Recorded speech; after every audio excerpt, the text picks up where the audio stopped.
ইমাম মাহদী আসার পূর্বে হাবিবুল্লাহ মাহমুদ আসবে কি? জি না। গণতন্ত্র কি?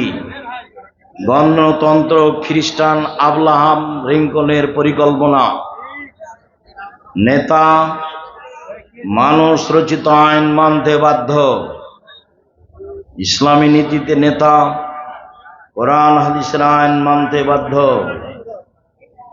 গণতন্ত্রের নীতিতে জনগণ, নেতা জনগণের কাছে দায়বদ্ধ। ইসলামী নীতিতে নেতা কোরআন হাদিসের কাছে দায়বদ্ধ। গণতন্ত্রের নীতিতে জনগণ ক্ষমতার উৎস।